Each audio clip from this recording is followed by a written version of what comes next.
얼레벌레 빵팡팡 2단간 북클럽.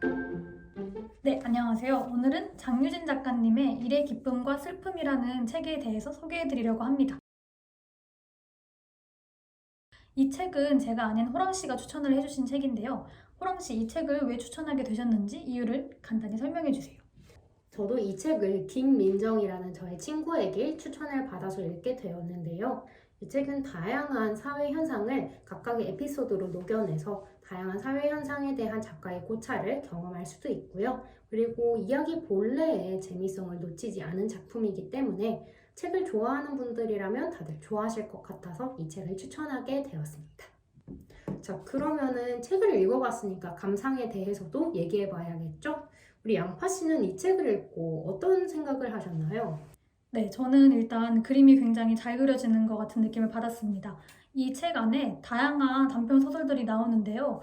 그 속에 있는 인물, 그리고 배경이 읽으면서 동시에 머릿속에 그림으로 그려졌어요. 그래서 몇몇 작품들은 제가 나중에 기회가 된다면 실제로 영상화하고 싶은 작품들도 여러 있었고, 무엇보다 인물들이 다들 장유진 작가님을 많이 닮아있다는 느낌이 들어서 재밌었습니다.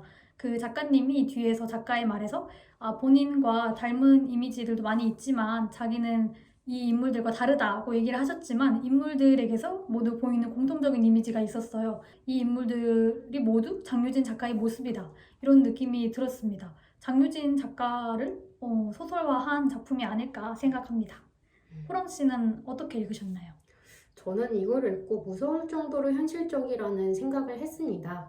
사실 제가 지난 회에서도 말씀드렸다시피 정세랑 작가도 사회현상을 그리고 사회현상과 관련된 본인의 생각을 이야기에 잘 녹여내는 작가라고 말씀을 드렸는데요. 이 장유진 작가도 이에 못지않게 각종 사회 문제에 대한 자신의 생각을 책에 위트 있게 잘 풀어내는 작가입니다. 그런데 차이가 있다면 정세랑 작가는 그 자신의 생각과 문제의식을 통통 튀는 이야기와 SF 이야기의 허구성에 조금 희석하는 편이고 장유진 작가는 가감 없이 이야기들 안에 본인의 문제의식을 담아내는 편인데요. 책을 읽는 내내 장유진 작가가 서술하는 이야기들이 너무 일반적이고 어디서나 일어날 수 있는 흔히 들어볼 수 있는 일이라서 저는 너무 현실적이라는 느낌을 받았고 따라서 굉장히 무서웠습니다.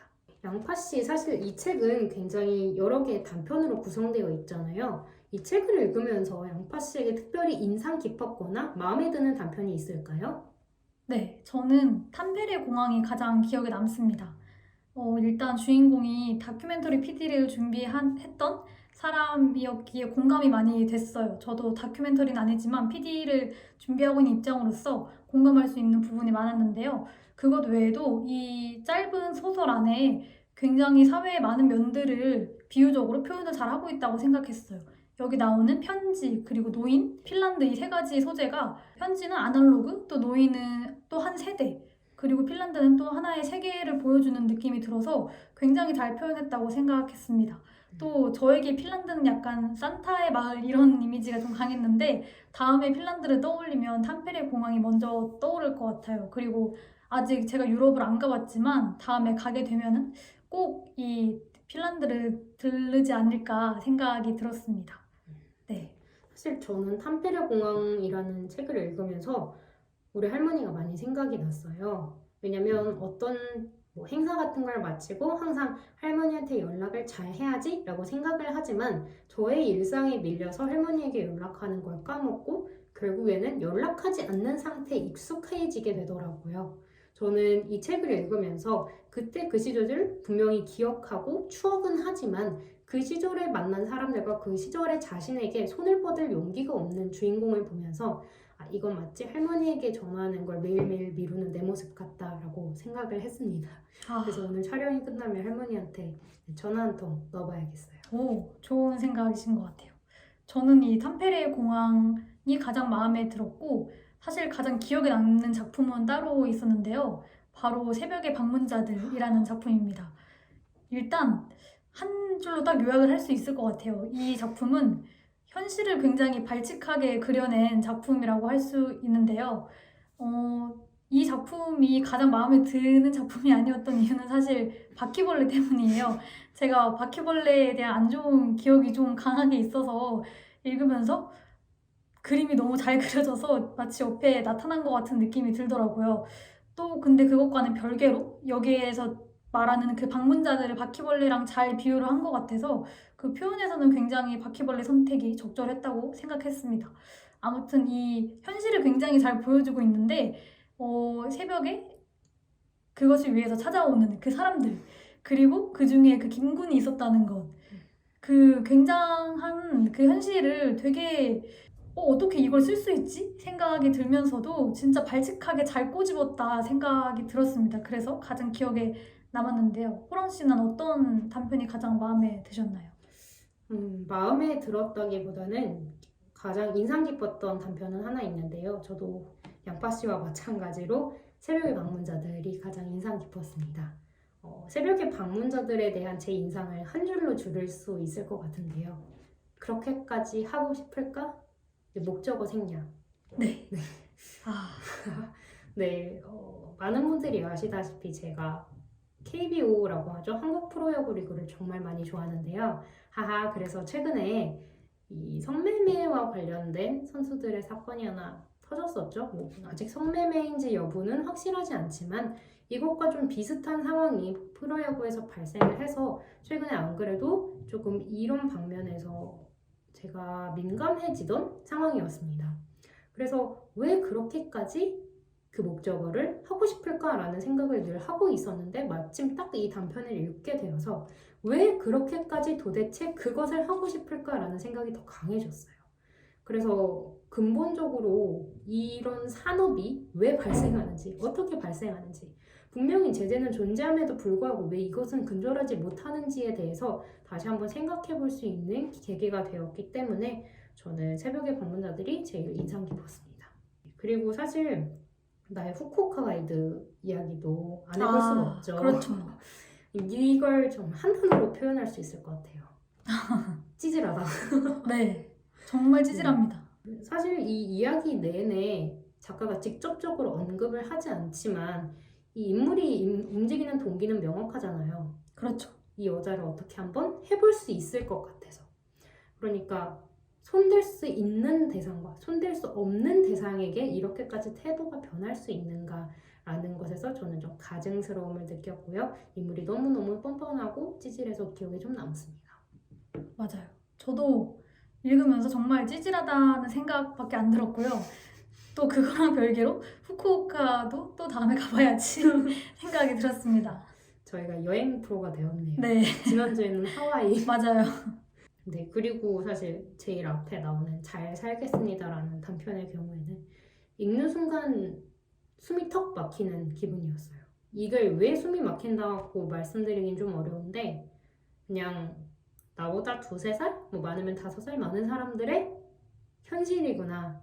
이게 네. 좀 민낯인가 싶어서 괜히 좀 숨이 막히고 답답했습니다. 저도 직장을 아직 다녀보진 못해서 완전히 공감을 못했는데 이제 다양하게 접하잖아요. 주변에 직장을 다니는 사람도 많이 있고 또 TV를 통해서도 접하다 보니까 저도 이 주인공이 제가 아닌데도 되게 답답하게 느껴지더라고요. 이 모든 상황과 또 여러 사람들을 보면서 저도 그래서 많이 답답했던 것 같아요. 네. 그래서 그 잘 살겠습니다라는 단편을 한 문장으로 줄이면 여기 뒤에 나오는 이 문장이 될 것 같은데요.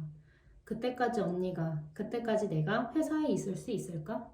네, 이게 전체적인 분위기를 잘 함축하고 있는 문장인 것 같습니다. 네. 이 책을 한 문장으로 정리하면 어떻게 정리할 수 있을까요, 그런 씨? 기쁘든 슬프든 우리는 일을 해야 한다라고 말하고 싶은데요. 여기서 나왔다시피 저희가 일을 하면서 그리고 사회생활을 하면서 정말 다양한 감정들을 만나게 돼요. 물론 기쁠 수도 있겠고 슬플 수도 있겠고 가끔은 분노도 하고 좌절하기도 하겠죠. 그런데 어쨌든 저희는 매일매일 살아가야 하고 일을 해야 하고 사회 구성원으로서 의무를 다 해야 되잖아요. 그렇기 때문에 이 책에 나와 있는 모든 내용을 한 문장으로 줄이면 기쁘든 슬프든 우리는 일을 해야 한다라고 정리할 수 있을 것 같습니다. 저는 이 책을 비슷한 느낌인데 사랑, 삶이라고 정리를 하고 싶어요. 굉장히 많은 인물들이 나오잖아요. 근데 맞아요. 그 인물들이 다르긴 하지만 닮은 점도 많이 있거든요. 근데 살아가는 삶은 또 다르다 보니까 이 작가가 여러 사람들의 삶을 굉장히 현실적으로 어떻게 보면 자신의 이야기 같은 그런 이야기들을 잘 풀어내준 것 같아서 이 책은 사람 삶이라고 정리할 수 있을 것 같아요. 양파 씨는 이 책을 누군가에게 추천할 수 있다면 누구에게 추천하고 싶은가요? 저는 딱 두 사람에게 추천을 하고 싶은데요. 첫 번째로 직장인 분들에게 추천을 하고 싶어요. 저는 아까도 말했다시피 직장을 다녀보진 않아서 직장인들의 마음을 100% 이해하기는 어려웠거든요. 근데 아마 직장인 분들이 읽으시면 제가 느꼈던 감정의 한 150배 정도로 이해를 하고 또 와닿을 수 있는 그런 내용이지 않을까 생각을 했고요. 두 번째는 글을 쓰고 싶은 사람에게 추천을 하고 싶어요. 사실 장유진 작가님의 작품을 이번에 처음 읽어봤는데 굉장히 진솔하면서도 또 작가 고유의 문체가 분명하게 드러나는 작품이더라고요. 저도 글 쓰는 걸 굉장히 좋아해서 습작을 많이 끄적여 놓거나 하는데 완결을 못 지은 게 대부분이에요. 근데 이 책을 보니까 이제라도 좀 완결을 내서 여러 개를 좀 묶어봐야겠다 생각도 들었고요. 일단 문장이 저는 사실 책을 많이 읽으면 읽을수록 그 작가들의 문체를 닮아가게 되지 않나라는 생각을 했는데 오히려 그 반대일 수도 있겠다 생각이 들었어요. 이런 문체도 있고 이런 문체도 있고 나는 이런 식으로 써야지 하는 게 점점 생길 것 같아서 글을 쓰고 싶은 분들이 읽으면은 좀 많이 또 도움을 얻을 수 있지 않을까 생각합니다. 네. 호랑 씨는 어떤 분들에게 추천을 하고 싶으신가요? 저는 양파 씨와 마찬가지로 어쨌든 일을 해야 하는 모든 사람들에게 추천하고 싶습니다. 왜냐하면 분명히 모든 일하는 사람들은 나름의 애환이 있을 거라고 생각해요. 그런데 이 책에서 보면 이게 딱 특징에서 이름을 말하기보다는 남자, 여자, 뭐 김군 이런 식으로 얘기를 하기 때문에 이 책에서 사람들이 겪고 있는 이야기가 내 이야기인 것처럼 공감하기 쉬워요. 그래서 이 책의 인물들에게 조금 더 감정을 이입하고 내 얘기인 것처럼 가끔은 분노도 하고 슬퍼하기도 하고 좀 통쾌한 느낌을 느끼기도 하면서 카타르시스를 느낄 수 있는 책이 아닌가라고 생각합니다. 그래서 당장 출근하기 싫은 모든 직장인들 그리고 알바생들 기타 등등에게 이 책을 추천하고 싶어요. 그러면 마지막으로 이 책에 별점을 매겨볼까요? 네. 그럼 양파 씨 먼저. 네, 저는 5점 만점에 4.5점을 드리도록 하겠습니다. 굉장히 높네요. 네, 사실 굉장히 좋았거든요. 좋았는데 0.5점을 드리지 않은 특별한 이유는 여기 실려있는 여러 작품들 중에서 그렇게 기억에 남지 않는 작품도 여러 있었어서 완벽한 5점을 드리기는 쉽지 않을 것 같고 다만 그럼에도 많이 와닿았던 작품도 몇 개 있어서 충분히 4.5점을 드릴 수 있겠다 판단해서 4.5점을 드렸습니다. 네. 호랑 씨는 몇 점을 드리고 싶으신가요? 저도 4.5점을 드리고 싶은데요. 왜냐면 이 책에서 작가의 문제의식도 분명하고 그리고 이야기 자체도 재미있어서 5점을 줄까라고 생각을 했었습니다. 그런데 이 책을 보면 단편들의 톤 앤 매너가 완전히 일관되진 않아요. 어떤 건 굉장히 냉철하게 현실을 비꼬고 비판하다가 어떤 거에선 그냥 조금 더 무디고 좀 더 따뜻한 느낌이기도 하고 물론 이게 한 책 안에서 다양한 톤 앤 매너를 다룰 수 있다는 장점이 될 수도 있지만 저는 그래도 되도록 일관된 분위기와 소설 방법을 유지했으면 더 좋지 않았을까라는 생각에서 별점 0.5점을 뺐습니다. 방금 그 부분에 굉장히 공감했는데 저는 그래서 약간 아쉬웠던 거는 이 일의 기쁨과 슬픔이라는 제목의 책 속에서 이 모든 단편을 다 엮지 말고 몇 개는 맞아요. 따로 빼서 다른 테마의 책으로 완성을 지었어도 더 매력적이었을 것 같다고 생각했습니다. 네, 왜냐면 일의 기쁨과 슬픔이라는 제목만 들면 정말 오피스 드라마일 것 같은데 딱히 그렇게 우리가 흔하게 생각하는 일과 관련 없는 단편들도 있었기 때문에 그런 유기성 면에서 0.5점 감점했습니다. 오늘은 장유진 작가님의 일의 기쁨과 슬픔이라는 책에 대해서 한번 얘기를 나눠봤고요. 다음에는 또 새로운 책으로 저희가 소개를 해드리도록 하겠습니다. 지금까지 얼레벌레 우당탕탕 미담강 북클럽이었습니다. 북클럽이었습니다.